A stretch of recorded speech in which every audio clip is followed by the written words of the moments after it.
Emma Raducanu had to dig deep to beat Anna Lee at the Eastbourne Open. Emma Raducanu battled back from a set down to beat and Lee and make a winning start to her Eastbourne Open campaign. She went into the match as the overwhelming favorite, but suffered an early scare when her rival took the opening set.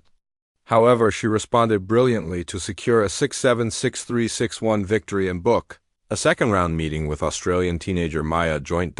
It was not an easy match for Raducanu, who was playing for the first time since losing to Kunwen Zhang at Queen's Club. She has been nursing a back injury over the last few weeks and moved gingerly around the court at times.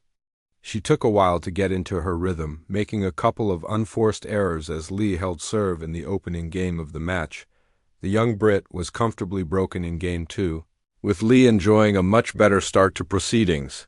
Raducanu was frustrated when she came within a point of breaking back, only to surrender the next 5 points and fall even further behind. She finally got herself on the board in Game 4, and it was followed by her first break as the tables began to turn.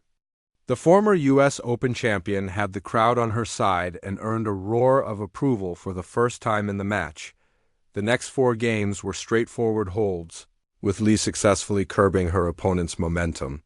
At one point, Raducanu slipped and looked to be struggling physically in a potential worry ahead of Wimbledon next week. She began stretching her back between points and choosing to stand rather than sit during some changeovers. Lee took advantage and had the opportunity to break for the set, but a tea-break was ultimately required to split the two players.